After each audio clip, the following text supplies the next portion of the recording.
Hello, anyone whose world. This is Andy Stedman, and I'm here with a visit from Screen Test Lab. I'm out here in Los Angeles, California, and this is my first broadcast out of what has been my Zoom room. So, this is where I have been teaching for the last year, basically, since teachers moved from their classrooms into home. I moved home, and this is more or less the setup that I have created for teaching.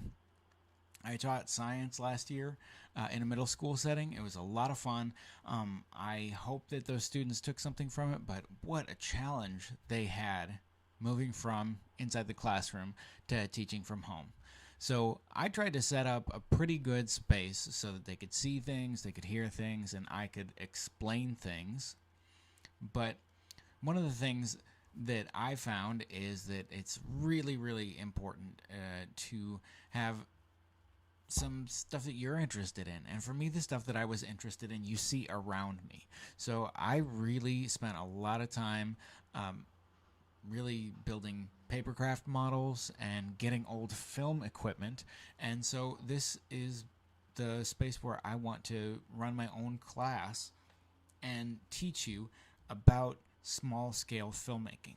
So, in fact, if you look behind me here, you see one of my old cameras that has pretty much had a roll of film shot off already and is just waiting for me to process that film and see if I'm able to get any images off of it. So that's an old 1930s wind-up 16mm camera. And I am just getting the last stuff that I need to develop that and put it onto a reel. Because film is a little different than all of this digital stuff. We've been working with all this technology, and I'm old enough that I remember my teachers when I was in grade school and middle school getting out old film, actual film. So here's some stuff that I picked up. This would be the size of a roll of 8mm. So it would all fit on here. It's a little bit less wide than an audio tape for people who remember audio tapes. And in fact, this says Unicycle 1980 Christmas. I'm having a tough time popping this up. But you can see just how small it is compared to something else. And in fact, one of the things that is some of the film that I've been shooting.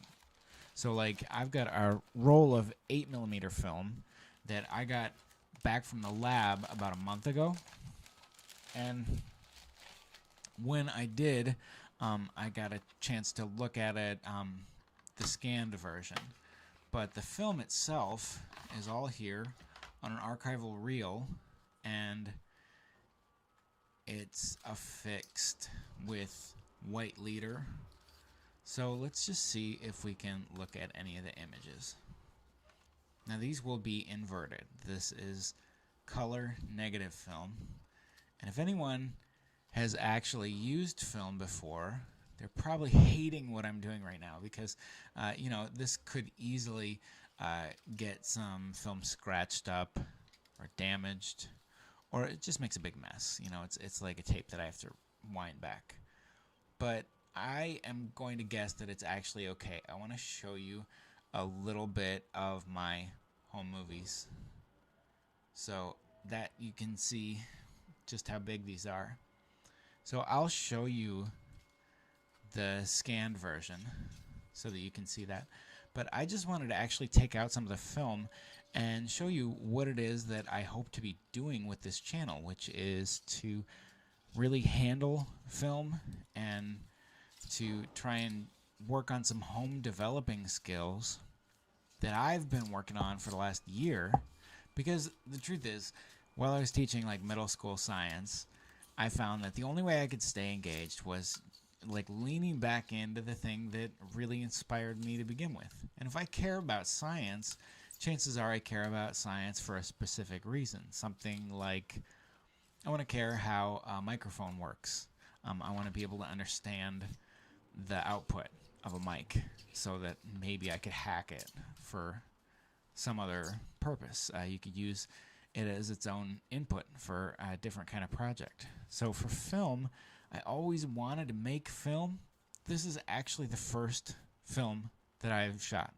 I've called myself a filmmaker for years and years, but in terms of actually being a filmmaker, I came of age when video was getting better. They started making movies like the Star Wars prequels, the Phantom Menace, Attack of the Clones, and the Revenge of the Sith. Is that the one? So those were all shot on digital. This is my first roll of 8mm film. I'm going to be telling you more about Pro 8mm on my channel. They are not a sponsor of any kind, but I have the best results that I have so far from what I got back from their lab, and I intend to get some more stuff from them. So hopefully if you like this video, then you can come back and check out and see what other kinds of things I have been able to get a hold of from Pro 8mm. One project that they for sure have going on already that I want to tell you about because I'm really excited about it is called Double Super 8. So let's try to break this down a little bit. This is Super 8. So if you saw me unspool that for a bit, you saw single perf 8mm film. So that's that gauge. That's how big. A couple of rulers. So let's look at the millimeter side. So 8mm is right up in there. So that would be 8. So like between there. So that's how big. And I can switch to a different camera to show you just how big an 8mm film gauge is. But the way that the Double Super 8 exposure works, I'll admit that I don't totally understand it. Let me see if I can try to break it down a little bit better. For this, I'm going to get out another camera still. So this is a Double 8. So Double Super 8 is referring to the image size, I think, but that's going to be a little bit harder for me to understand. So I want to try to get this. So, okay, let's look at a double run 8mm camera. So if I was shooting this, if I was loading it, if I was opening it, I would turn this, open up the side, and there's a daylight spool. This actually has a daylight spool that stays with it, and it even says, turn this over, the film is only half shot. This one is a spring wound camera, and I won't open it up today because it is already shot too. I've already run two sides of, it's a 25-foot spool of film, so it winds up being 50 feet in terms of its length if you do it the old-fashioned way. To do it the modern way, you can leave it 25 feet, and in your nonlinear editing program, you can split it apart and turn it around, but the mechanics of it are pretty interesting.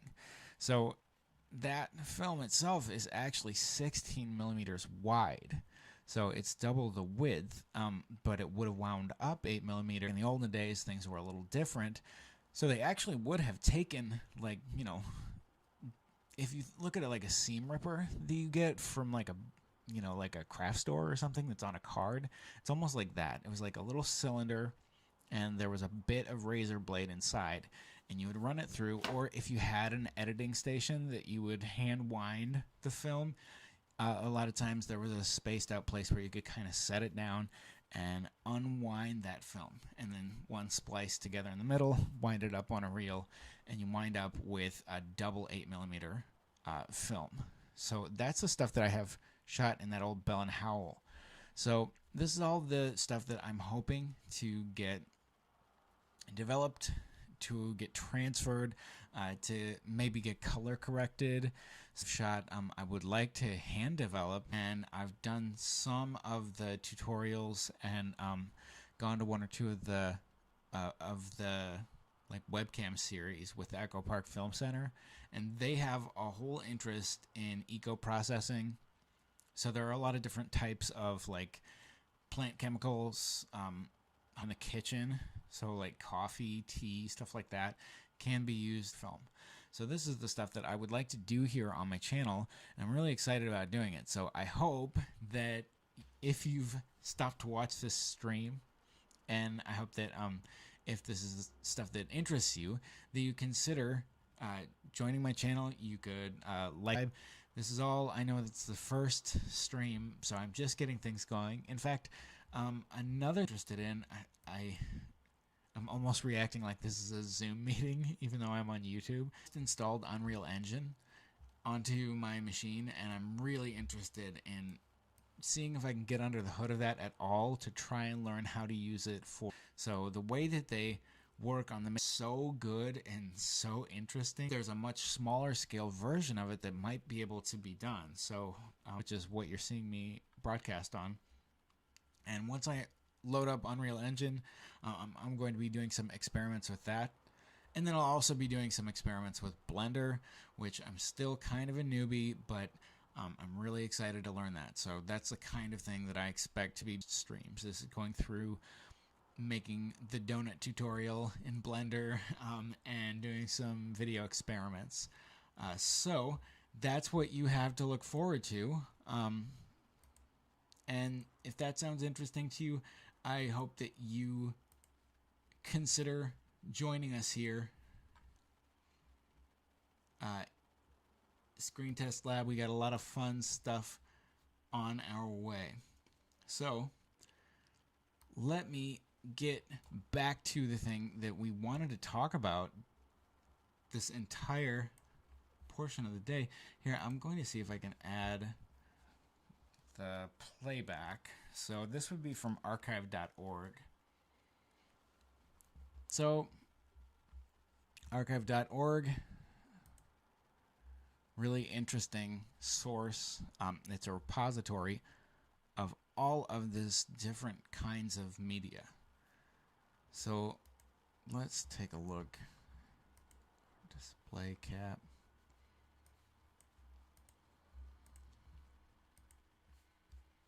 All right. What I'm looking at is the Golem. So here.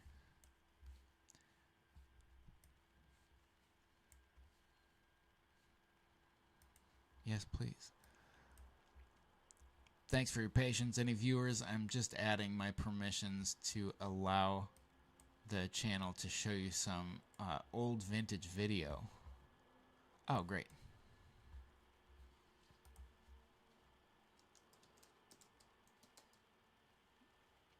I'm still in the process of getting everything lined up on my machine, and I might have to begin this stream once again. Let's try it. All right, we are ending the stream. Thanks everyone for coming in. I hope to see you sometime soon in the future. This has been Andy Stedman for Screen Test Lab.